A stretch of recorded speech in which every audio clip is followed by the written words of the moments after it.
अस्सलाम अलैकुम दोस्तों, पेश खिदमत है आज की कहानी। कहानी में आगे बढ़ने से पहले मेरी नए आने वाले दोस्तों से अपील है कि हमारे चैनल को सब्सक्राइब करें और बेल के आइकॉन को दबाकर ऑल नोटिफिकेशन ऑन कर दें ताकि हर आने वाली नई वीडियो का नोटिफिकेशन आपको बर वक्त मिल सके। मैं सोच रहा था कि जिन डाकुओं ने सबूत मिटाने के लिए तुम्हारे वालिदैन को रास्ते से हटा दिया, उन्होंने तुम्हारी जान क्यों बख्श दी। लेकिन मेरा दिल गवाही दे रहा है कि ये तुम्हारे दादा की तस्बीह की करामत थी जो कि तुम महफूज रहे, एहसान अंकल ने कहा। मेरे एक अजीज़ रामपुर में भी रहते हैं और तुम्हारे दादा के मुरीदों में से थे। उनका कहना है कि तुम्हारे दादा बहुत पहुँचे हुए बुजुर्ग थे और मुस्तकबिल में झांकने की सलाहियत भी रखते थे। ऐसे बुजुर्गों को रोशन ज़मीर भी कहा जाता है। एहसान अंकल की बात सुनकर मेरा तजस्सुस बढ़ने लगा। मैंने दिलचस्पी लेते हुए पूछा, क्या जो लोग रोशन ज़मीर होते हैं उन्हें सब कुछ पहले से मालूम हो जाता है? क्यों नहीं, अल्लाह जिसको चाहे नवाज दे। मगर ऐसे बुजुर्ग हजरात सिर्फ अशारों कनाइयों में बात करते हैं, खुलकर कुछ नहीं कहते। इसमें क्या मसलहत होती है? बस ये समझ लो कि उन्हें इसकी इजाज़त नहीं होती। तो क्या दादा जान को मालूम था कि हमारे ऊपर क्या आफत नाज़ल होने वाली है? मैं यकीन से नहीं कह सकता, लेकिन इतना ज़रूर कहूँगा कि उन्हीं की दी हुई करामाती तस्बीह थी जिसने तुम्हें मोजज़ाती तौर पर बचा लिया। लेकिन तुम अभी बच्चे हो, ये बातें अभी तुम्हारी समझ में नहीं आएंगी। मैंने एहसान अंकल की बात सुनकर खामोशी इख्तियार कर ली, लेकिन मुझे इस बात का मलाल ज़रूर था कि अगर दादा जान को सब कुछ पहले से मालूम था तो वो मेरे वालिदैन को भी बचा सकते थे। लेकिन उन्होंने ऐसा क्यों नहीं किया, ये बात मेरी समझ में नहीं आ सकी। आज़र बेटे, तुम अपने जहन पर कोई बोझ मत डालो। एहसान अंकल ने मेरे चेहरे के बदलते तासरात को महसूस करते हुए संजीदगी से कहा, जो कुछ हुआ उसमें अल्लाह की कोई ना कोई मसलहत भी होगी।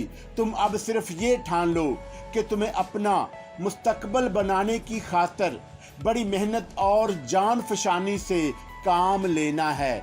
मैं तुम्हें हर एतबार से एक कामयाब इंसान देखना चाहता हूँ। मैं कोशिश करूँगा कि आपकी तवक्कात पर पूरा उतर सकूँ। मैंने उन्हें यकीन दिलाने की कोशिश की। एक बात का और वादा करो, आप हुक्म दें, मैं इनकार नहीं करूँगा। मैंने बेहद इनकसारी से कहा, मुझसे वादा करो कि जब तक तुम मैट्रिक नहीं कर लेते इस घर को और मुझे अपना ही समझोगे, किसी किस्म का तकल्लुफ नहीं करोगे। एहसान अंकल में लहजे में ऐसी मिठास, ऐसा प्यारो खलूस था कि मैंने सच्चे दिल से उनसे वादा कर लिया। 15 साल का तवील अरसा मैंने हकीम एहसान अहमद के साथ गुजारा। उनके एहसानात का बोझ मुझ पर रोज़ बरोज़ बढ़ता जा रहा था। हर चंद के मेरे मकान का किराया मेरे ऊपर खर्च हो रहा था।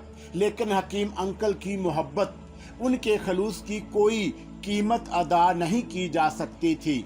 वो जिस तरह मुझे कुंदन बनाने की खातिर अपने इल्म, अपने तजर्बों, अपनी मोहब्बत और अपने मशवरों से नवाजते रहे, उनका कोई मोल नहीं हो सकता। उन्होंने कच्ची उम्र में मेरे सर पर हाथ ना रखा होता तो शायद मैं भटक जाता। वो गैर होने के बावजूद अपने जैसा सलूक कर रहे थे। जो अपने थे वो बेगाने बन गए थे। वालिदैन का साया सर से उठने के बाद उन्होंने नजरें फेर ली थीं। उनकी दिलचस्पी मुझसे ज्यादा मेरे मकान में थी, जो हकीम अंकल की दूर अंदेशी से बच गया। मैं अपने खूनी रिश्तों के तज़किरे से गुरेज करूंगा। जब उन्होंने सारे ताल्लुकात ख़त्म कर दिए तो मैं क्यों उनकी तरफ पलट कर देखता। उनसे ज़्यादा काबिल एहतराम तो डिप्टी बशीर अली थे, जो पुलिस के महकमे में डिप्टी सुपरिटेंडेंट के ओहदे पर फाइज थे। मेरे मकान को उन्होंने किराए पर ले रखा था। पटना में बशीर अली को बच्चा बच्चा जानता था। बड़े रोब दाब के और असूल परस्त इंसान थे। सारे शहर में उनका तोती बोलता था। वो भी हकीम अंकल की वजह से दामे दामे सुखने मेरे काम आते रहे। मैं उन दोनों हजरात का जिस कदर शुक्रिया करूं कम होगा। उनकी मेहरबानियां बेशुमार। वो मेरे अतालिक थे, मेरे रहबर थे, मेरे बुजुर्ग थे, मेरे मौसन थे। मैं उनकी मोहब्बतों का कर्ज कभी नहीं उतार सकता। 15 साल के वो एक एक लम्हा, एक एक पल आज भी मेरे जहन पर नक्श है। मैं उनकी तफसील लिखने बैठूं तो शायद वो एक अलहदा दास्तान की शक्ल इख्तियार कर ले, लेकिन मैं उन बातों को रकम करके अपनी दास्तान को तूल देने की कोशिश नहीं करूंगा। सिर्फ इतना ही लिख देना काफ़ी है कि उनके एहसानों का मुझ पर जो कर्ज है वो शायद मैं तमाम उम्र ना उतार सकूं। मैंने 19 साल की उम्र में मैट्रिक का इम्तिहान मुमताज नंबरों से पास किया। मेरे पास वक़्त की कोई कमी नहीं थी। मेरे ऊपर बस एक ही धुन सवार थी कि पढ़कर बड़ा आदमी बनूं और अपने वालिदैन के ख्वाब को शर्मिंदा ताबीर कर सकूं। मेरी मेहनत रायगा नहीं गई। मैंने मैट्रिक के 4 साल बाद बीए की डिग्री भी हासिल कर ली। हकीम अंकल और डिप्टी बशीर अली का मशवरा था कि मैं मुकाबले के इम्तहान की तैयारी करूं और सिविल सर्विस में कोई अहला ओहदा हासिल कर लूं। लेकिन इन दिनों हकीम अंकल की सेहत खराब थी। उनके अपनों ने भी उनके साथ अच्छा बर्ताव नहीं किया, इसलिए वो दिल बर्दाश्ता से रहने लगे थे। मैंने हालात के पेशे नज़र मुलाजमत करनी मुनासिब समझी। डिप्टी बशीर अली ने इस मौके पर भी मेरा साथ दिया। उन्हीं की कोशिशों का नतीजा था कि मैं महकमा आबकारी में इंस्पेक्टर का ओहदा हासिल करने में कामयाब हो गया, वरना इस असामी के हसूल के लिए बड़े पापड़ बेलने पड़ते थे। 2 साल तक मैं पटना में तैनात रहा। मेरी कारकर्दगी काबिले सताइश थी, लेकिन यहाँ ये भी अर्ज कर दूं कि मेरी बेहतर कारकर्दगी के सबब दफ्तर में मेरे दोस्तों की तादाद कम और दुश्मनों की तादाद बढ़ती गई। शायद मेरी ईमानदारी उनको पसंद नहीं थी। मेरी वजह से उनकी नाजायज कमाई के रास्ते खोटे होने लगे थे। मेरे अफसरान और मेरे साथी मेरे मुंह पर मेरी तारीफें करते, लेकिन वो दिल से चाहते थे कि मेरा तबादला कहीं और हो जाए और उनके दरमियान का कांटा निकल जाए। उन्हीं दिनों के हालात ने पलटा खाया। हकीम अंकल उम्र की इस सरहद पर पहुंच गए जहां एक जरा सी बात भी इंसान के दिल पर गहरा असर करती है। चुनाचा अपनों की बेरुखी और बेइतनाई के सबब आर्ज़ा कल्ब में मुब्तला होकर कुछ ही महीनों में दुनिया से मुंह मोड़ गए। मुझ पर क़यामत टूट पड़ी। मैंने उनकी मौत पर दिल खोल कर आंसू बहाए। बहरहाल मेरा वो बसेरा भी उजाड़ दिया जहां मैंने 15 साल तक बड़े सुकून और इत्मीनान से जिंदगी के दिन गुजारे थे। हकीम एहसान अहमद की वफात के बाद उनके अजीजदारों ने, जो मुझे एक आंख पसंद नहीं करते थे और जायदाद के बंटवारे के ख्वाहिश थे, मुझे दूध की मक्खी की तरह निकाल दिया। उस मौके पर डॉक्टर बशीर अली ने मेरे साथ जो सलूक किया वो भी मैं तमाम उम्र फरामोश नहीं कर सकता। उन्होंने मुझे मेरे ही मकान की बैठक में कदम टिकाने की जगह फराहम कर दी, लेकिन मेरा दिल अब पटना से उकता गया। मैं किसी पर मजीद बोझ नहीं बनना चाहता था। चुनाचा मैंने एक रोज बशीर अली साहब से दबी जुबान में कहा, आपके एहसानात मुझ पर बेशुमार हैं। एक मेहरबानी और कर दें तो मैं मरते दम तक आपका शुक्रगुजार रहूंगा। मेरा अंदाज़ा अगर गलत नहीं तो तुमको मेरे साथ रहना पसंद नहीं। उन्होंने संजीदगी से जवाब दिया, खुददारी अच्छी चीज़ है, लेकिन अभी तुम्हें ज़िंदगी के नशीबो फराज का ज़्यादा तजर्बा नहीं। मेरा मशवरा है कि अगर तुम 2-3 साल और यहाँ गुजार लो तो मुनासिब होगा। आप बुजुर्ग हैं, मैं आपके तजर्बे के आगे कोई हैसियत नहीं रखता, लेकिन फिर भी मेरी दरख्वास्त है कि आप मेरा तबादला कहीं और करा दें तो ज़्यादा बेहतर होगा। अब मैं अपने कदमों पर खड़ा होना चाहता हूँ। एक बात पूछूं? उन्होंने मुझको बहुत गौर से देखते हुए कहा। कहीं ऐसा तो नहीं कि तुम्हें अपने मकान में मेरे साथ रहना मुझे शर्मिंदा ना करें। मैंने उनके जुमलों का मफहूम समझकर तेजी से वजाहत की। आप जो समझ रहे हैं मैं उसके बारे में सोचना भी अपनी कम ज़रफ़ी समझता हूँ। तुम अगर बज़िद हो तो मैं तुम्हारे तबादले के लिए कोशिश कर दूंगा, लेकिन ऐसा करने से बेशतर मैं तुमसे एक दो ज़रूरी बातें करना मुनासिब समझूंगा, बशर्ते कि तुम बुरा ना मानो। मैं और आपकी किसी बात का बुरा मनाऊंगा, ये कैसे सोच लिया आपने? बशीर अली साहब ने मुझे गहरी नज़रों से देखा, फिर थोड़े तवक्कुफ से बोले, अपने मकान के सिलसिले में तुमने क्या गौर किया? उन्होंने मजीद वजाहत करते हुए कहा, मेरा मतलब ये है कि तुम इसे बेदस्तूर किराए पर रखना चाहते हो या इसे फ़रोख्त करने का इरादा है। जब अपने ही नहीं रहे तो मकान के बारे में कुछ सोच कर क्या करूँगा? मैंने बड़ी हसरत से जवाब दिया, तुम अब अमली ज़िंदगी में कदम रख चुके हो और अमली ज़िंदगी में जज्बाती फ़ैसले करने से इंसान को अक्सर नुकसान उठाना पड़ता है। उन्होंने बुजुर्ग की हैसियत से नसीहत की, मैं तुम्हें दूर अंदेशी से निहायत सोच समझकर कोई कदम उठाने का मशवरा दूंगा। मैं कोशिश करूंगा कि हमेशा आपके बताए हुए रास्तों पर साबित कदम रहूं। मैंने इनकसारी से जवाब दिया, ये तुम्हारी सआदतमंदी है जो मुझे किसी काबिल समझते हो, लेकिन तुमने अभी तक मकान के सिलसिले में कोई हतमी जवाब नहीं दिया। क्या आप इस ज़मन में मेरी कोई रहनुमाई नहीं कर सकते? मैं दबी ज़बान में बोला, मैं मकान का फैसला आप पर छोड़ता हूँ। आप मेरे मौसन भी हैं और बुजुर्ग भी।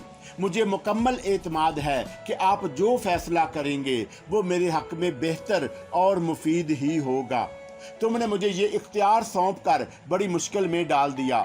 बशीर अली कुछ देर की गौर व फिक्र में मुब्तला रहे और फिर बोले, मैं समझता हूँ कि तुम्हारे लिए इस मकान को फ़रोख्त कर देना मुनासिब रहेगा, वरना तुम्हारे अजीज़दार इसके हसूल की खातिर तुम्हें परेशान करते रहेंगे। मैं एक हफ्ते के अंदर अंदर मकान खाली कर दूंगा, इसके बाद तुम्हें मुकम्मल इख्तियार होगा। आप कहाँ जाएंगे मकान छोड़कर? मैंने कुछ सोच कर पूछा। मेरा इरादा है कि अब अपनी रिहाइश के लिए कोई मकान खरीद ही लूँ। बार बार सामान इधर उधर करने की जहमत से बच जाऊंगा। क्या ये मकान आपको पसंद नहीं? मैंने बर्जस्ता सवाल किया। मैंने इसके सिलसिले में एक बार दबी ज़ुबान में मरहूम एहसान अहमद से बात की थी, लेकिन उनका मशवरा था कि तुम्हारे बड़े होने तक मेरा चुप रहना ज़्यादा मुनासिब रहेगा। लेकिन अब तो मैं जवान हो गया हूँ। मैंने बड़ी अपनायत से कहा, अगर ये मकान आपके पास रहेगा तो कभी कभार मैं आता जाता रहूँगा। बड़ी यादें वाबस्ता हैं इस मकान से। किसी और के साथ मामला तय करके मैं उसे एक नज़र झांक लेने के हक से भी दस्तबरदार हो जाऊंगा। मैंने आखिरी जुमले इतने जज्बाती अंदाज में कहे कि डिप्टी बशीर अली भी एक लम्हे को आबदीदा हो गए। मैं तुम्हारी बात समझ रहा हूँ, लेकिन वो कुछ कहते कहते रुक गए। मैं आपकी खामोशी का सबब महसूस कर सकता हूँ। मैंने उनके चेहरे के तासरात भांप कर कहा, मेरी आज जाना दरख्वास्त है कि आज इसे इस मकान को अपनी ज़ाती मलकियत समझें। आप इसकी जो भी कीमत लगाएंगे मुझे खुशी से मंजूर होगी। रकम की अदायगी की भी कोई जल्दी नहीं, जब भी आपको सहूलत हो अदा कर दीजिएगा। अरे बेटे, मुझे तुमसे इसी जवाब की तवक्का थी, मगर मैं नहीं चाहता कल कला को तुम्हारे अपनों को मेरे ऊपर उंगलियां उठाने का मौका मिले। इसलिए बेहतर होगा कि जायदाद की मुंतकली तुम्हारी मौजूदगी में ही हो जाए। जो आपका हुक्म। तुम्हें एक बात मेरी भी माननी होगी, उन्होंने बुजुर्गाना अंदाज में हुक्म देते हुए कहा। मैं मकान के इवज जो मुआवजा भी अदा करूं, तुम्हें उसमें किसी किस्म की हचकचाहट नहीं होगी।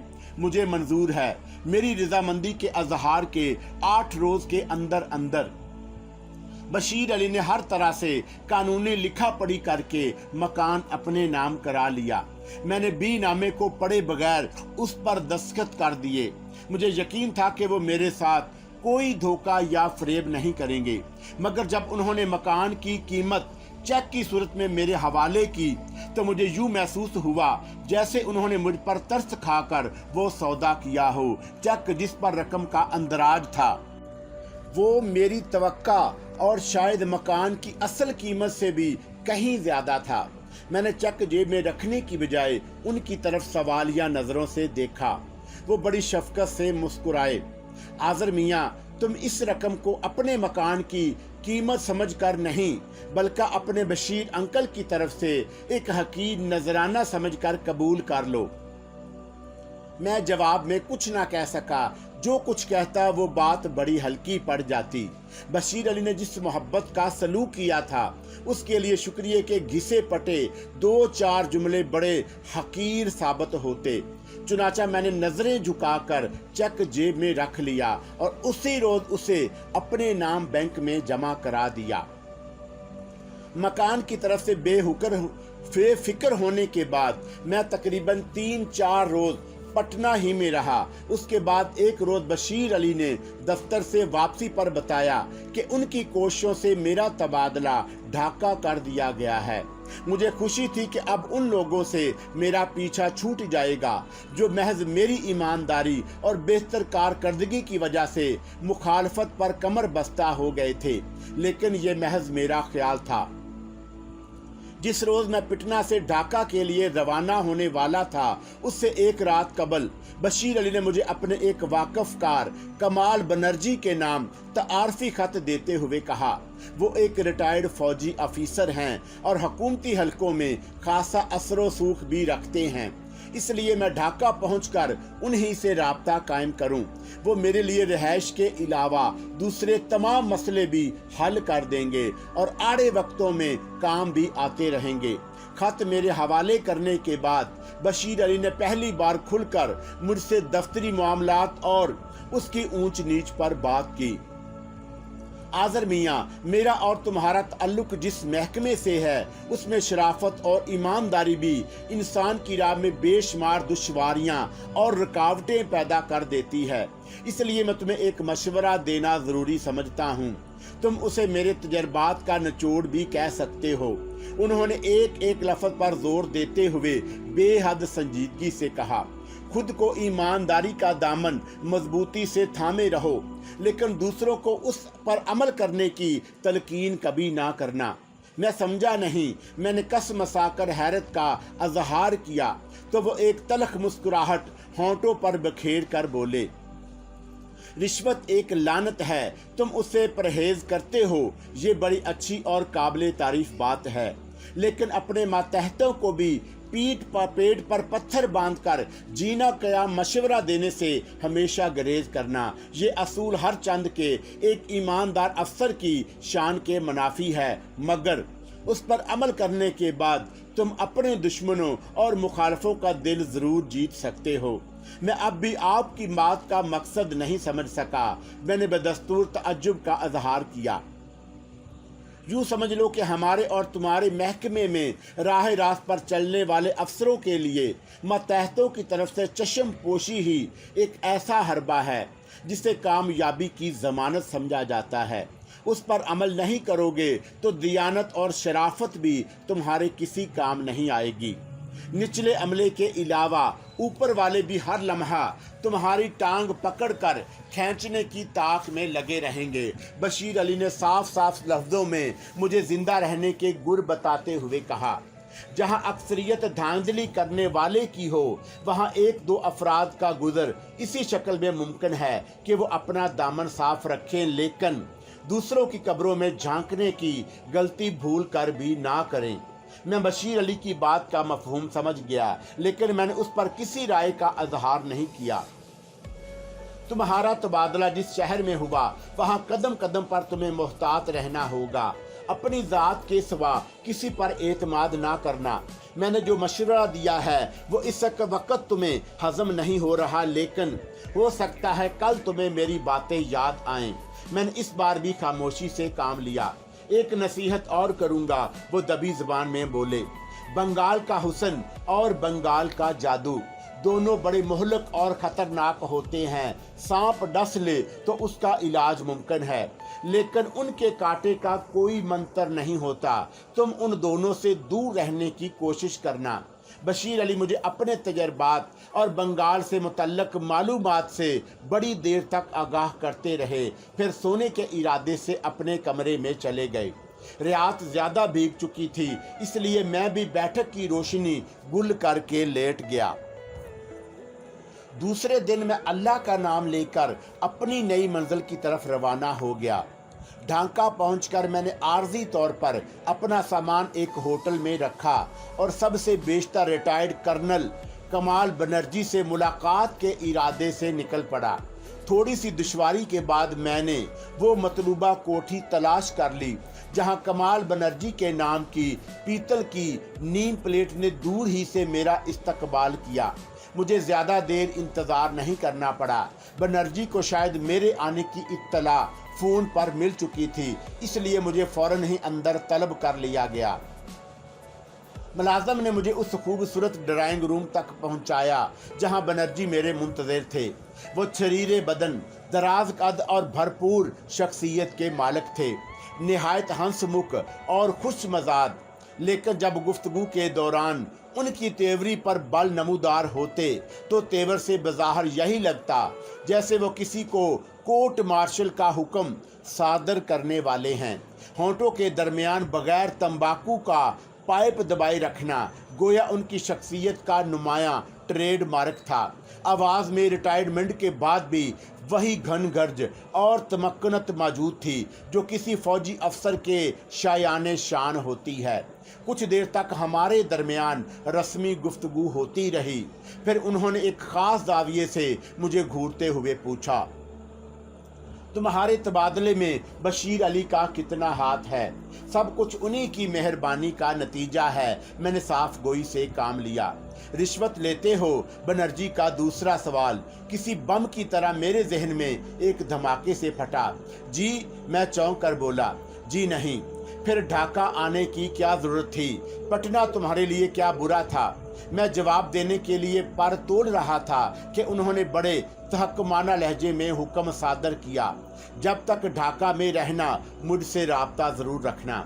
बशीर साहब ने भी यही मशवरा दिया था। मैंने पहलू बदल कर कहा, मुझे तुम्हारे आने की इत्तला मिल चुकी है, इसलिए मैंने तुम्हारे रिहाइश का इंतज़ाम करा दिया है। इस बार उनके लहजे में प्यार ही प्यार था। आज रात होटल ही में सफ़र की थकान दूर कर लो।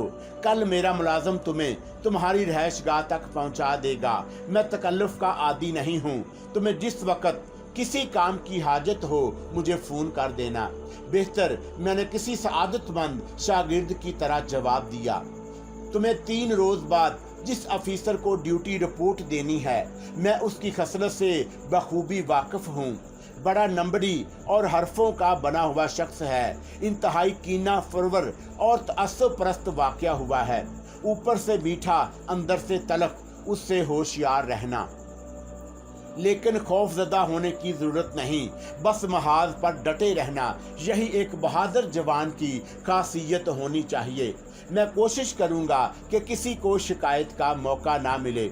बशीर अली ने मुझे तुम्हारे बारे में सब कुछ बहुत तफसील से बता दिया। बनर्जी ने कुछ तवक्कुफ से कहा, मेरा ज़ाती ख्याल है तुम हालात से निपटने की भरपूर सलाहियत रखते होगे, फिर भी तुम्हें रहीमुद्दीन से बहुत मोहतात रहना होगा। वो किसी अक्टूबर से ज़्यादा खतरनाक आदमी है। रहीमुद्दीन तुम्हारा उस अफीसर का नाम है जो करोड़ों का मालिक होने के बावजूद खुद को हमेशा कंगाल जाहिर करने की कोशिश करता है। एक बात का और ख्याल रखना, उस डैम फूल पर खुद से ये जाहिर करने से गुरेज करना कि तुम मुझसे किसी किस्म की वाकफियत रखते हो। मैं ख्याल रखूँगा। कमाल बनर्जी रफ्ता रफ्ता मुझसे दोस्तों की तरह घुलते मिलते जा रहे थे। उनकी उम्र का तखमीना मैंने 60 से ज़्यादा ही लगाया, लेकिन इस उम्र में भी वो नौजवानों के अंदाज में हंसने बोलने के आदी थे। तुम्हारी शादी हो चुकी है। गुफ्तगू करते करते उन्होंने मौजू से हटकर अचानक सवाल किया तो मैं सटपटा गया। जी नहीं, मैंने संभल कर जवाब दिया। 2-3 साल के अंदर कोई मुनासिब लड़की तलाश करके अपना घर जरूर बसा लेना। वो ज़ेरे लब मुस्कुराकर बोले, 28-30 साल की उम्र शादी के लिए बड़ी आइडियल होती है। बनर्जी इस वक्त बड़े खुशगवार मूड में थे जब मैं उन्हें यकलख्त इस तरह खामोश होते देखा जैसे स्वीट डिश के अंदर कोई कंकरी आ गई हो। उनके चेहरे पर खिलती धूप की जगह मैंने अचानक गहरे बादल मंडलाते देखे तो एक लम्हे को मैं भी सटपटा कर रह गया। फिर उनकी निगाहों के ताक़ुब में मैंने नजरें घुमाकर दाखिली दरवाजे की सिमत देखा तो मेरी निगाहें भी उस खातून पर जम कर रह गईं जो एक शान बेनियाजी से दरवाजे के बीचों बीच खड़ी बड़ी बेमैनी खेद अंदाज में मुस्कुरा रही थी। मेरी उसकी निगाहें चार हुई तो ना जाने क्या सोचकर मैं गैर इख्तियारी तौर पर उठ खड़ा हुआ। ड्राइंग रूम में वारद होने वाली खातून की उम्र 30 साल से ज्यादा नहीं रही थी। वो अपने सरापा में क़यामत नजर आई। उसका रख रखाव, बनाओ सिंगार, लिबास का इंतखाब, खड़े होने का खूबसूरत अंदाज, होंठों पर खेलने वाली जिंदगी से भरपूर मुस्कुराहट, सडोल जिस्म के हेजान अंगेज नशीबो फराद, आंखों में छलकते हुए मस्ती के सागर, गुदाज होंठों का नाजक पंखड़ियों की मानद रह रह कर कपकपाना, सब कुछ जिनसे मुखालिफ को सहर कर देने के लिए बहुत काफी था।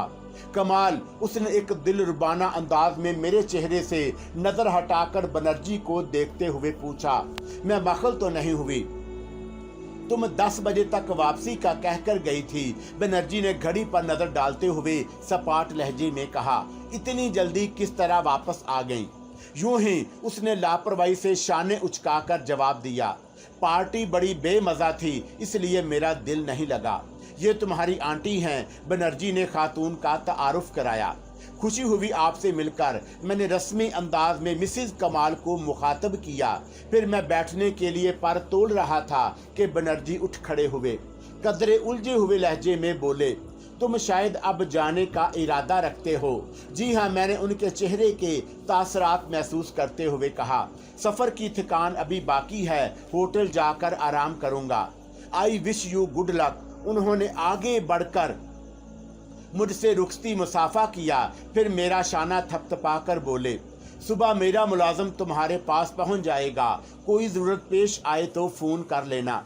मैं वापसी के लिए मुड़ा तो कुदरती तौर पर मेरी नज़रें मिसेस कमाल की जानब उठ गईं। वो सोफे पर बैठकर मुझे मुस्कुराती नज़रों से देख रही थी। मैं रुका नहीं, खुदा हाफ़िज़ कहता हुआ ड्राइंग रूम से बाहर आ गया। लेकिन मेरा जहन बेदस्तूर इस मामले को हल करने में उलझता रहा कि खातून खाना के आ जाने के बाद बनर्जी के रवैये में अचानक तब्दीली क्यों आ गई। उन्होंने मुझे रुखसत करने में खिलाफ तवक्का जल्दबाजी का मुजाहरा क्यों किया? क्या उन दोनों के ताल्लुकात कशीदा थे या कोई और बात थी? होटल पहुंचकर मैंने गुस्ल किया, फिर लिबास तब्दील करके सोने के इरादे से लेट गया। थका हुआ था इसलिए जल्द ही आंख लग गई। दूसरी सुबह मेरी आंख हस्बे मामूल उसी वक्त खुली जिस वक्त मैं जागने का आदी था। मैंने ज़रूरियात से फारग होकर रूम सर्विस को फ़ोन करके नाश्ता अपने कमरे में ही मंगवा लिया। नाश्ते से फारग होकर अखबार पढ़ रहा था कि कमाल बनर्जी का मुलाजिम आ गया। वो खासा फुर्तीला और चाको चौबंद नौजवान था। मुझे कोई जहमत नहीं करनी पड़ी। उसने बड़े सलीके से मेरा सामान बांधा। फिर मैं उसकी रहनुमाई में अपने उस 2 कमरों के अपार्टमेंट में मुंतकिल हो गया जो पुल्टन रोड से 10-15 मिनट के पैदल रास्ते पर वाक़या था और हर एतबार से मेरे लिए निहायत मौजू था। मुलाजिम ने मेरे इस्तफार पर बताया कि मेरा दफ्तर भी वहाँ से सिर्फ 2.5-3 मील के फासले पर था। बाजार भी करीब ही था। मेरे पास कुछ ज़्यादा सामान नहीं था।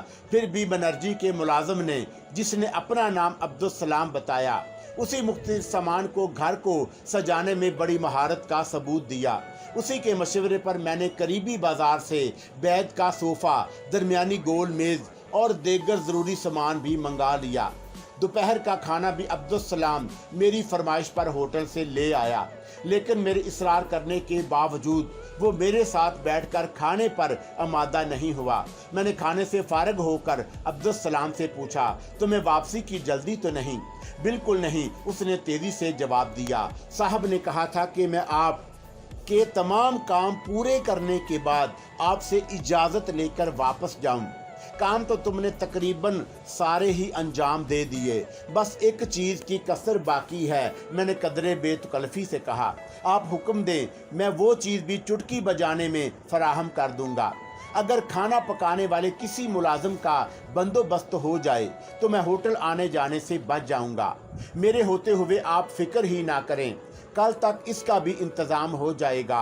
अब्दुस्सलाम ने बड़ी फराख दिली से कहा, खाना पकाने और बर्तन बासन करने के अलावा वो आपके ऊपर के काम भी कर दिया करेगा। मेरे भरोसे का आदमी है, आपको किसी बात की परेशानी नहीं होगी। सुबह नाश्ते के वक्त आएगा और आपको रात का खाना खिलाने के बाद वापस जाएगा।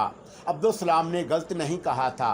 अगले रोज़ ही उसने मेरे लिए मुलाजम का बंदोबस्त भी कर दिया, जो मेरे लिए बाद में बेहद कार आमद और मददगार साबित हुआ। रिहाइश और मुलाजम का मुनासिब बंदोबस्त हो जाने के बाद मेरा अखलाकी फ़र्ज था कि कमाल बनर्जी से मुलाकात करके उनका शुक्रिया अदा करता, लेकिन पहली ही मुलाकात में अलविदा होते वक्त जो बिल्ली रास्ता काट गई थी उसने मेरे जहन पर कोई अच्छा तासुर नहीं डाला। बिल्ली से मेरी मुराद मिसेस कमाल से है, जिसके आ जाने से बनर्जी की सारी खुशमजाजी ख़त्म हो गई थी। वो यकलख्त संजीदा हो गए। मैंने ख़ास तौर पर यह भी महसूस किया कि वो बीवी के आ जाने के बाद मेरे वहाँ ज़्यादा देर रुकना पसंद नहीं करते, इसीलिए उन्होंने खुद उठकर बड़ी इजलत में मुझे टालने की कोशिश की। मैं पहली बार उनके घर पर गया, इसलिए उन्हें अखलाकन मुझसे कम अज़ कम चाय के लिए ज़रूर पूछना चाहिए था। खातून खाना के आने से बेशतर वो किसी बेतकल्लफ दोस्त की तरह मुझसे हंस बोल रहे थे। मुझे उम्मीद थी कि वो रात का खाना खिलाए बगैर मुझे रुखसत नहीं करेंगे, लेकिन फिर जो कुछ हुआ इतनी जल्दी में हुआ कि मैं भी हैरान रह गया। इन दोनों के अंदरूनी ताल्लुकात यकीनन आपस में कशीदा होंगे। इस बात का अंदाज़ा मुझे उसी वक्त हो गया जब बनर्जी ने चुभते हुए लहजे में बीवी से जल्दी घर वापस आ जाने की वजह दरियाफ़त की।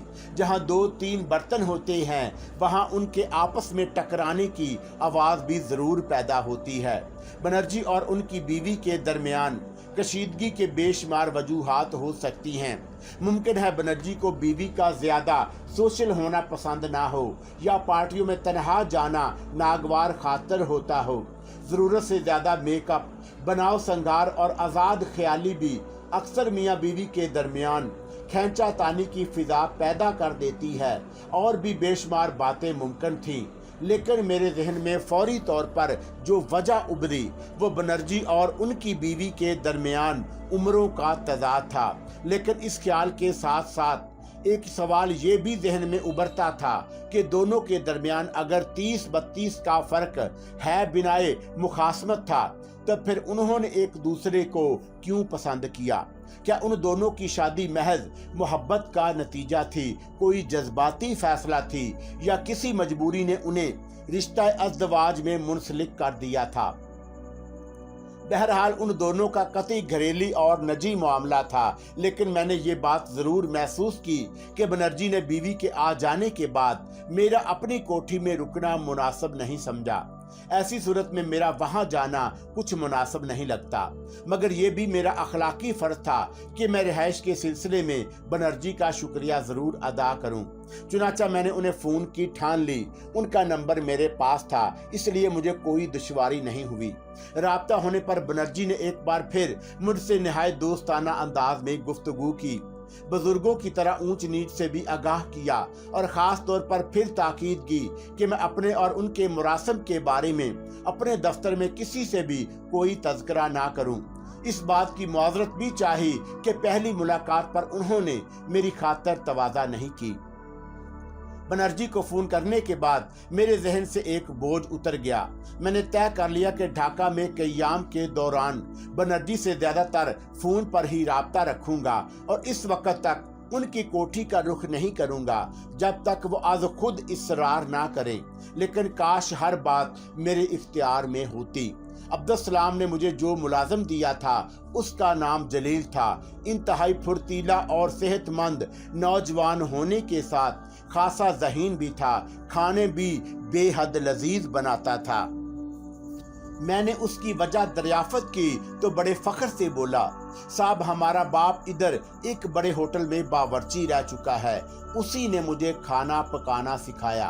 क्या मतलब? मैंने अजराहे हमदर्दी पूछा। क्या अब वो तुम्हारे साथ नहीं रहता? वो ऊपर चला गया साहब, जलील ने सर्द आह भरकर जवाब दिया। हमको इधर धरती पर छोड़ गया। पहले भी कहीं काम कर चुके हो? मैंने बात बदल कर पूछा। कई जगह धक्के खा चुका हूँ साहब, उसने दबी जुबान में कहा। 6 महीने वहां भी काम किया जहां अब्दुस्सलाम अभी तक अटका हुआ है। तुम्हारा इशारा कमाल बनर्जी की तरफ है। मैं चौंका। जी साहब, जलील ने कड़वा सा मुंह बनाकर जवाब दिया। बनर्जी साहब एक नंबर आदमी है, लेकिन उसकी घरवाली झरना मेम साहब हमारा समझ में नहीं आया। शुरू में वो भी हमारे खाने की बहुत तारीफ करता, हमारा बहुत ख्याल रखता, लेकिन फिर एक दिन उसने बड़े गुस्से में मुझे गेट आउट बोलकर डिसमिस कर दिया। क्यों? मैंने खरीदने की खातर दरियाफत किया। क्या तुमसे कोई गलती हो गया था? ऊपर वाला ही जाने, वो शाने उचक कर बोला। हम गरीब लोग हैं साहब, गलती किसी का हो कान हमेशा अपना ही पकड़ा जाता है। मैंने खास तौर पर महसूस किया कि जलील असल वजह बताने से गुरेज कर रहा है। मैंने भी उसे ज्यादा टटोलना मुनासिब नहीं समझा। वो बहरहाल मेरा मुलाजिम था और मैं कम अज कम बनर्जी या उनकी बेगम झरना मेम साहब के बारे में उससे ज़्यादा बेतकल्लफ होना पसंद नहीं करता था। लेकिन ये बात मेरे जहन में ज़रूर कुल बुलाती रही कि झरना ही की वजह से जलील को बनर्जी की मुलाजमत से सुकबदोश होना पड़ा और बनर्जी ने झरना ही की वजह से खिलाफ़े तवक्का मुझसे भी अचानक अपना तर्ज अमल बदल दिया। आखिर क्यों? झरना को बनर्जी की ज़िंदगी में क्या हसीयत हासिल थी? बनर्जी एक रिटायर्ड कर्नल था। उनके चेहरे से रोबो दबदबा झलकता था। उनकी आवाज़ में भी गोलों की घन गर्ज मौजूद थी, लेकिन वो भी झरना के सिलसिले में किसी न किसी घुटन का शिकार थे। मैंने महसूस किया था असल वजह क्या थी। मैं कबल अज वक़्त इसके बारे में कुछ इंकशाफ करने से गुरेज करूँगा। जिस रोज़ मुझे ढाका के नए दफ्तर में ड्यूटी रिपोर्ट करना था, उस रोज़ मैंने ख़ास तौर पर बात तय कर ली कि दफ्तर के मामलात में सिर्फ अपने काम से काम रखूँगा और ईमानदारी और बेईमानी के सिलसिले में डिप्टी बशीर अली की नसीहतों और मशवरों पर अमल करूँगा। लेकिन इंसान सोचता कुछ और है, होता कुछ और है। मेरे नए अफसर रहीमुद्दीन के बारे में बनर्जी पहले ही बता चुके थे कि वह नहायत डीम फूल किस्म का आदमी था।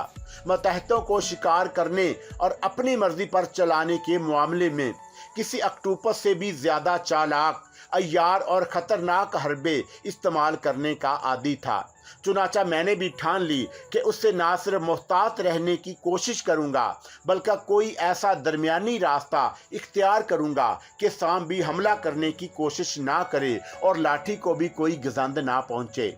दानवशरों का कौल भी यही है, एक चुप हजार बलाएं टालती है। मगर इसके साथ ये भी एक मुसल्लमा हकीकत है कि तकदीर का लिखा हमेशा पूरा होकर रहता है। मेरे साथ भी वही हुआ जो पहले से लोहे महफूज पर रकम कर दिया गया था। ढाका में आए दिन बारिशों का जोर रहता, बादलों की टुकड़ियां हर वक्त आसमान पर मंडलाती रहती, इसलिए किसी भी वक्त बादलों का गठजोड़ बारिश का सबब बन सकता था। जलील के बार बार इसरार करने पर मैंने एक अदर छतरी खरीद ली। जिस रोज मैं काल कील कांटे से लेस होकर पहली बार दफ्तर जाने के लिए निकला, उस रोज मौसम के तेवर सुबह से खतरनाक नजर आए। जलील मेरे साथ था। मैंने अपार्टमेंट से निकलकर एक रिक्शा पकड़ा और खुदा का नाम लेकर चल पड़ा। अब्दुस्सलाम मुझे पहले ही बता चुका था कि अपार्टमेंट से मेरे दफ्तर का फासला मुश्किल 2.5-3 मील था। यहाँ ये भी अर्ज कर दूं कि मैं जिस जमाने का जिक्र कर रहा हूँ उस जमाने में साइकिल और मोटर रक्षा खाल ही नजर आते थे। ढाका में तो रक्षा वहां के मकामी लोग खींच कर चलाते थे। मैंने जलील से कई बार इसरार किया कि वो भी मेरे साथ रक्शे पर बैठ जाए, लेकिन वो आमादा ना हुआ और रक्शे वाले के साथ साथ अपनी जुबान में गुफ्तगू करता हुआ आहिस्ता आहिस्ता दौड़ता रहा। अभी हम अपार्टमेंट से 150 मील दूर पहुंचे थे कि मूसलाधार बारिश शुरू हो गई। देखते ही देखते सड़कों पर चारों तरफ जल थल हो गया। मोटर कारें और बसें गुजरती थीं तो पानी की छींटे पैदल चलने वालों और रक्शे पर बैठे हुए लोगों के लिबास पर भी आते थे। शायद इसी ख्याल से जलील की हदायत पर रक्शे वाले ने तेजी से रक्शा किनारे करके रोक लिया। दूसरों के देखा देखी मैं भी रक्शे से उतरकर एक इमारत के नीचे जाकर खड़ा हो गया। घड़ी पर नजर डाली तो 8:30 का वक्त था। मुझे कोई जल्दी भी नहीं थी। वो चौका ड्यूटी ज्वाइन करने का पहला दिन था, इसलिए कानून के एतबार से 12 बजे तक भी हाजिर हो सकता था। आप परेशान मत हो साहब, जलील ने मेरे करीब आकर कहा। इधर ऐसा ही होता है, बारिश का जोर 10-15 मिनट में टूट जाएगा। आपका दफ्तर भी ज्यादा दूर नहीं, हम पैदल भी जा सकते हैं। क्या ख्याल है, रक्षा छोड़ दूं? मैंने आहिस्ता से दरियाफ्त किया। फिर जलील के मशवरे पर मैंने रक्शे वाले को उसकी उजरत देकर फारग कर दिया और इमारतों के साइबान के नीचे से पैदल ही चल पड़ा। और भी बहुत सारे अफराद मेरी तरह सवारी की बजाय पैदल नजर आ रहे थे। जलील मुझे वहां के बाजारों और मशहूर इमारतों के सिलसिले में अपनी मालूमात से आगाह करता रहा। मुझे अपने लिबास की फिक्र थी कि कहीं गंदा ना हो जाए, लिहाजा मैं दीवार के साथ साथ मिलकर कदम उठा रहा था। एक जगह हमें सड़क अबूर करनी थी। बारिश का जोर अभी टूटा नहीं था, इसलिए मैंने एक दुकान की सीढ़ियां चढ़कर ऊपर की जानब खड़ा हो गया।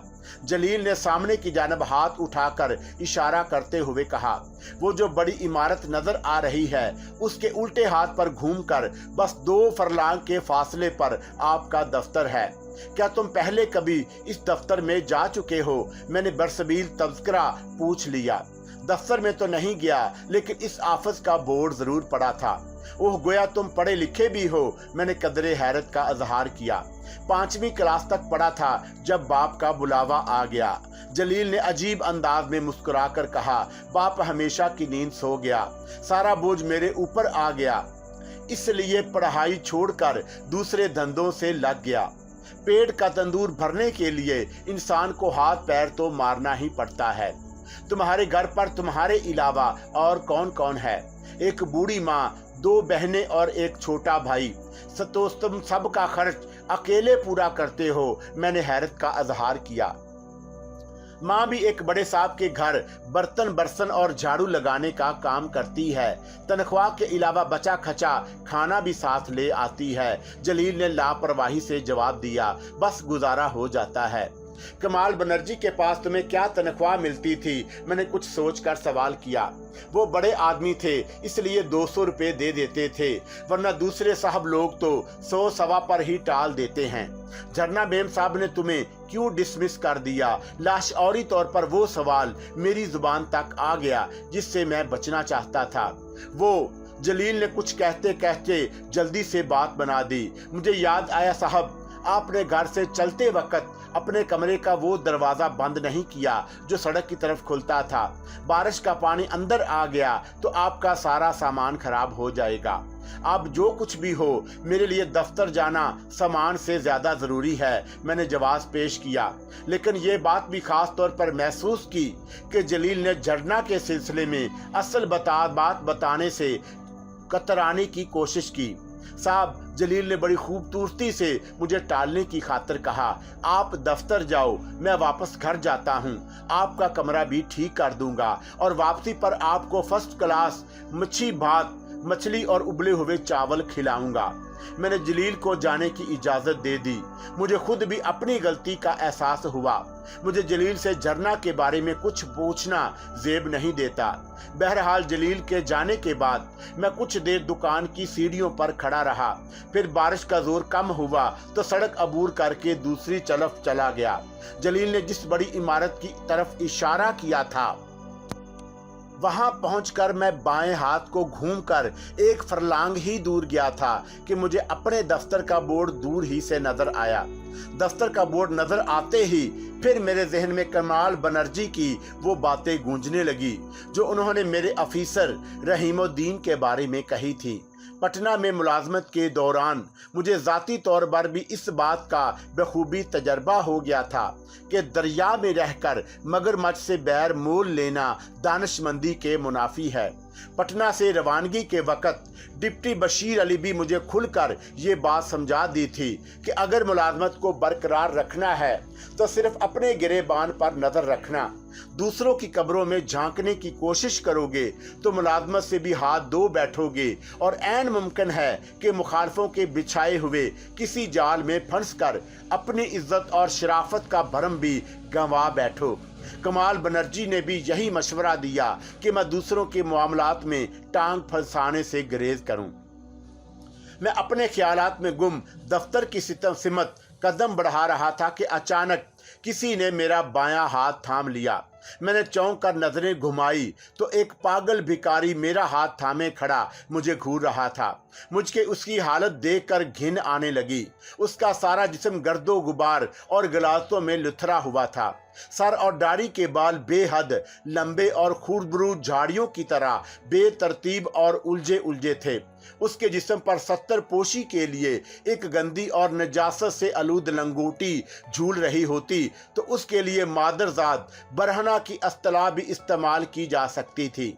इसके अलावा उसके वजूद से जो नाकाबिले बर्दाश्त बदबू के भभके फूट रहे थे वो भी मेरे लिए नाकाबिले बर्दाश्त थे। मैंने अपना हाथ झटक कर उसकी गिरफ्त से आज़ाद करने की कोशिश की लेकिन कामयाब ना हो सका। मैंने अपने अतराफ में नज़र डाली लेकिन ये देखकर सख्त हैरत हुई कि कोई दूसरा शख्स इस दीवाने की तरफ मतवज्जा नहीं था। शायद उन्हें इस पागल बूढ़े से ज़्यादा अपने अपने काम पर जाने की जल्दी थी। सड़कों पर इस किस्म के पागल और दीवाने फकीर का नजर आना कोई ताज्जुब खेज बात नहीं थी, लेकिन एक तो ढाका और वो मेरी मुलाजमत का पहला दिन। इसके अलावा मैं रहीमुद्दीन के ख्याल में उलझा हुआ था, इसलिए खिलाफे तवक्का उस दीवाने ने मेरा हाथ थाम कर रोका तो मैं झल्ला कर रह गया। मुझे यकीन था कि उसका हाथ हटने के बाद मेरी उजली कमीज पर गंदगी और निजासत के दाग धब्बे जरूर नजर आएंगे।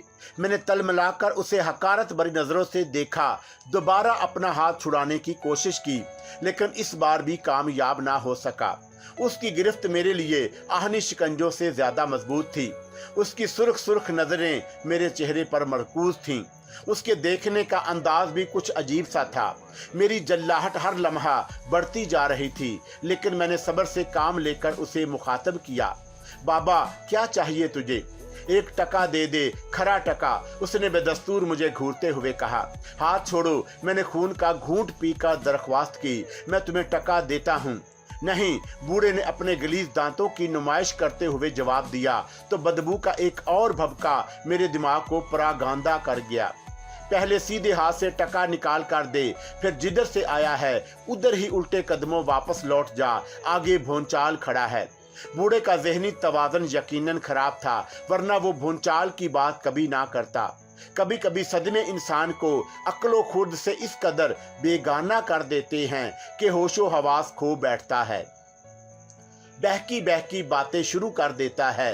जो कुछ वो दीवानगी की हालत में कहता है खुद भी उसका मतलब नहीं समझा। शब रोज का फर्क भी उसके लिए मिट जाता है। शायद गमों की इंतहा उसे खुद अपने आप से भी बेगाना कर देती है। मौसमों का तगय्युर भी उसकी सेहत पर असर अंदाज नहीं होता। जाड़ा, गर्मी हो या बरसात, वो हर हाल में मस्त रहता है। फिक्रो फरवा, गमे दुनिया और गमे रोजगार से निजात पा जाता है। फिर उसके अपने भी उससे नजरें कतरा कर गुजर जाते हैं। खून खून को शनाख्त करने से इनकार कर देता है। मुझसे टकराने वाला वो खबती बूढ़ा भी गालबन जमाने की गर्दिशों का शिकार होकर दीवानगी के आलम में भटकता फिर रहा था। मकामी लोग शायद उसके वाही तबाही बकने के आदी हो चुके थे, जो किसी ने उसकी हालत पर तरस खाने या तवज्जो देने की जहमत गवारा नहीं की थी। मेरे पास वक्त होता तो मैं उसे किसी न किसी तरह किसी खैराती अस्पताल तक पहुंचाने की कोशिश जरूर करता, लेकिन इस वक्त मैं भी मौका और हालात की नज़ाकत के तहत उससे पीछा छुड़ाना चाहता था। जो मैंने उल्टा हाथ जेब में डालकर एक की बजाय 2 टके निकाल कर उसकी तरफ बढ़ा दिए।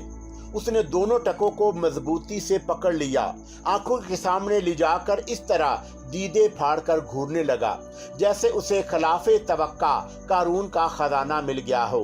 फिर उसने यकलख्त बौखलाकर दोनों टकों को हवा में उछाल दिया और कहका लगाकर बोला, कंगला खैरात बांट रहा है, एक मांगा तो 2 मिले, फिर दोनों छू मंतर हो गए, हा हा हा हा। पागल बूढ़ा आसमान की तरफ नजरें उठाए फलक शगाफ कह के लगा रहा था। मैंने वहां रुकना मुनासिब नहीं समझा और तेजी से कदम बढ़ाता आगे निकल गया। बूढ़े ने मेरा पीछा नहीं किया, लेकिन उसके कहकों की आवाज दूर तक मेरा ताकुब करती रही। मेरा दफ्तर एक 5 मंजिला इमारत की 3री मंजिल पर वाक़या था। मुझे वहां तक पहुंचने और रहीमुद्दीन का कमरा तलाश करने में कोई दुश्वारी नहीं हुई, लेकिन मैं फौरी तौर पर अंदर नहीं जा सका। रहीमुद्दीन के पीए ने मुझे बताया कि इस वक्त मकामी अफसरों की मीटिंग हो रही है, इसलिए मुझे कुछ देर इंतजार करना पड़ेगा। मैं खामोशी से एक कुर्सी पर बैठ गया। कुछ देर कमरे में खामोशी रही, फिर पीए ने मुझे मुखातब करते हुए कहा, सहमाही मीटिंग अक्सर तूल पकड़ जाती है। अगर आपको साहब से कोई ज़रूरी काम ना हो तो कल किसी वक्त तशरीफ़ ले आएं। मैं कोई मुलाकाती नहीं हूँ, मैंने मुस्कुराकर कहा। पटना से ट्रांसफर होकर यहाँ आया हूँ, आज मुझे ज्वाइनिंग रिपोर्ट देनी है। ओह, पीए ने मुझे गौर से देखते हुए दबी जुबान में कहा, तो आप हैं मिस्टर आज़र। उसकी आवाज़ में ऐसा तजस्सुस था जैसे वो मेरे बारे में बहुत कुछ जानता हो। मैंने महसूस किया कि वो मेरा नाम सुनते ही अपनी कुर्सी पर कसमसा कर रह गया।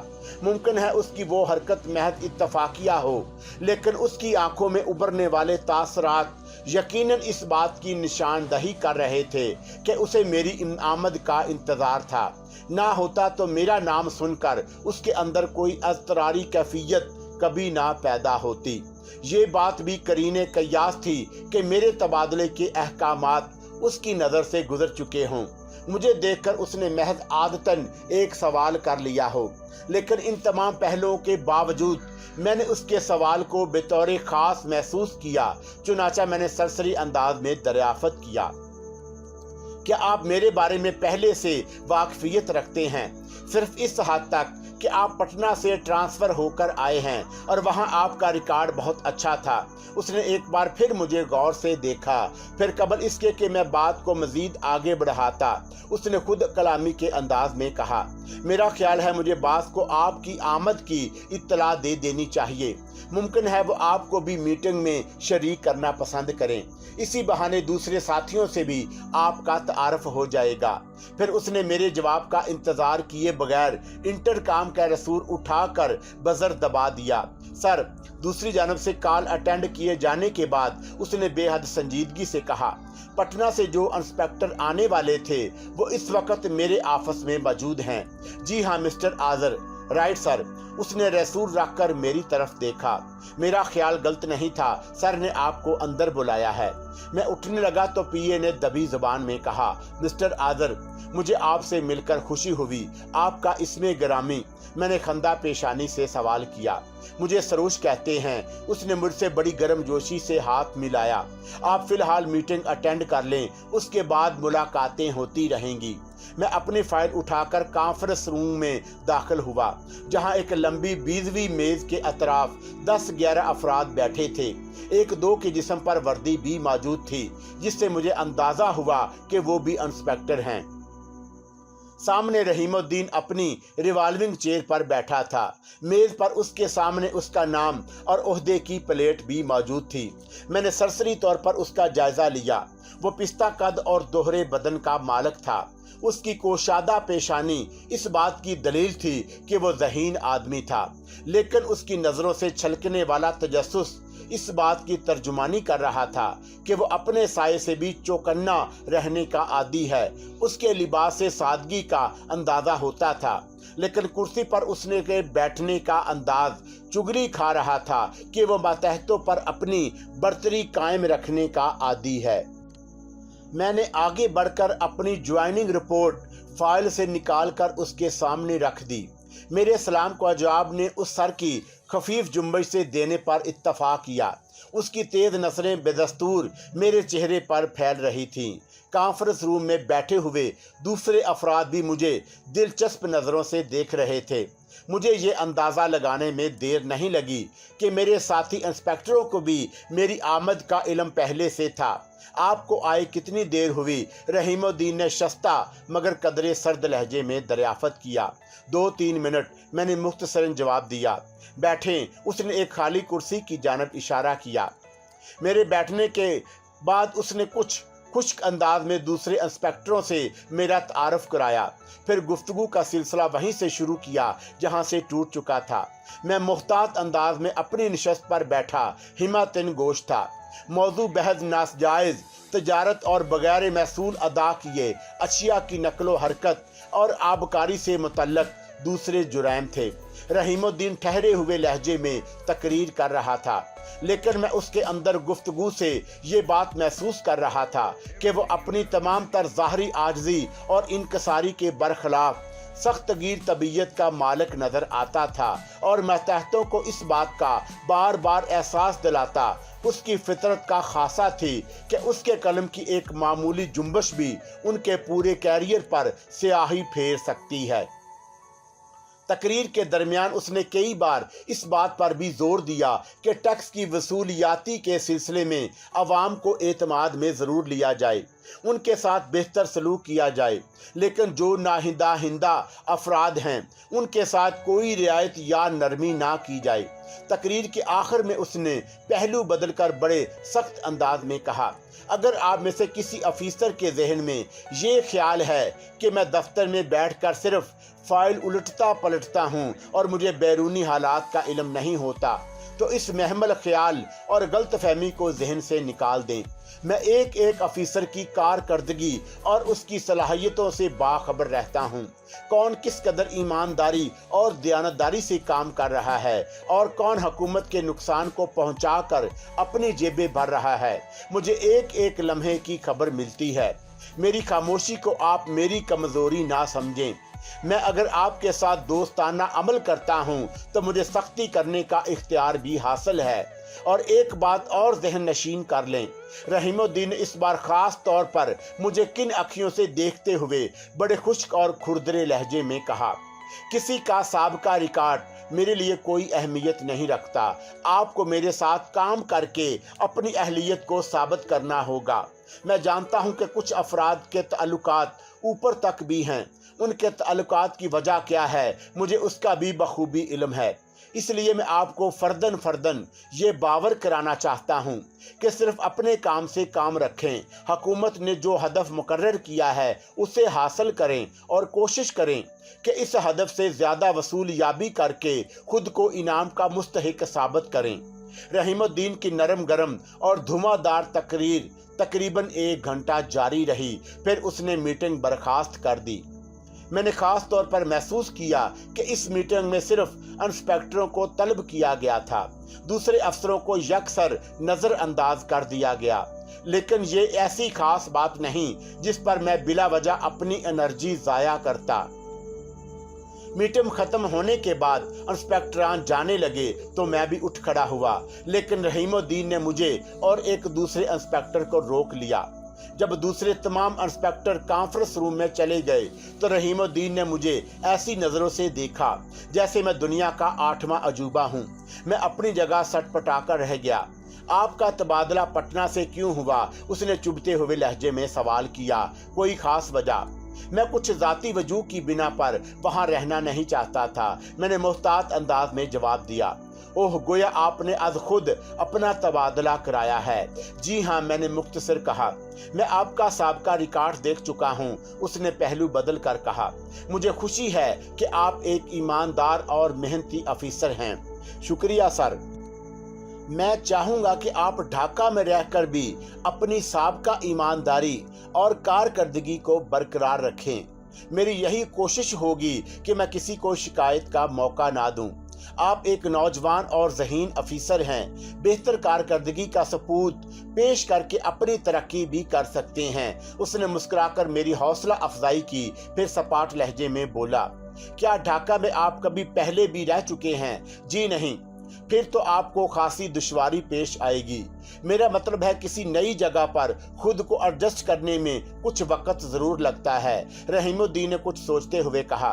फिर करीब बैठे हुए दूसरे इंस्पेक्टर की जानब इशारा करके बोला, इनसे मिलिए, इंस्पेक्टर तजम्मुल बुखारी। मैंने इनको खास तौर पर आप ही की वजह से रोका है। रहीमुद्दीन ने अपनी बात जारी रखते हुए कहा, ये मेरे काबिल एतमाद और तजर्बाकार इंस्पेक्टर हैं। ढापा का चप्पा चप्पा इनका देखा हुआ है, ये आपकी भी हर तरह से रहनुमाई कर सकते हैं। मैंने जवाब देने की बजाय इस बात में सर को जुम्बश देकर शुक्रिया का इजहार किया। मैं फिलहाल आपको मिस्टर बुखारी के साथ मिलकर काम करने का मशवरा दूंगा, रहीमुद्दीन ने फैसला कुन अंदाज में कहा। फिर उठते हुए बोले, आपकी पोस्टिंग के बारे में मैं सोच समझ कर फैसला करूंगा। रहीमुद्दीन अपनी बात मुकम्मल करने के बाद रुका नहीं, तेजी से घूमकर अपने ऑफिस में चला गया, जिसका एक दरवाजा कॉन्फ्रेंस रूम में भी खुलता था। मैं भी उठ खड़ा हुआ, मगर तजम्मुल बुखारी ने, जिसे सिर्फ बुखारी के नाम से याद किया जाता था, मुझे इशारे से बैठने को कहा। ढाका में मेरी मुलाजमत का वो पहला दिन था, इसलिए बुखारी के इशारे पर अमल करने के सिवा मेरे पास कोई दूसरा रास्ता भी नहीं था। रहीमुद्दीन ने जिस अंदाज में उसका तारुफ कराया था, इससे साफ जाहिर था कि बुखारी उसका ना सिर्फ खास आदमी है, बल्कि नाजायज लेन देन भी उसी के जरिया होती होगी। जाती तौर पर भी बुखारी मुझे पहली नज़र में कोई अच्छा आदमी नजर नहीं आया। पिस्ता कद होने के साथ साथ वो इंतहाई बेडौल जिस्म का मालिक था। उसकी आंखों में हर वक्त गुलाबी डोरे तैरते थे, जो इस बात की अलामत थे कि वो शराब पीने के मामले में बिलानोश वाक़या हुआ है। बालों में खसाब भी इसी अंदाज में लगाता था कि उसकी रंगत अलहदा नजर आती। उसके गुफ्तगू करने का अंदाज भी बड़ा लच्छेदार था। मुझे ये बाद में बात मालूम हुई कि महकमे के दूसरे इंस्पेक्टरों के अलावा इसके अफसरान भी उससे दामन बचाकर चलने के आदी थे, जिसका सबब बुखारी और रहीमुद्दीन के वो ताल्लुकात थे जिसका इल्म हर शख्स को था। बहरहाल मैं उसके इशारे पर बैठ तो गया, तो उसने जेब से सिगरेट का पैकेट निकाल कर मेरी तरफ बढ़ाया। सॉरी, मैंने मुआजरत की, मैं सिगरेट नहीं पीता।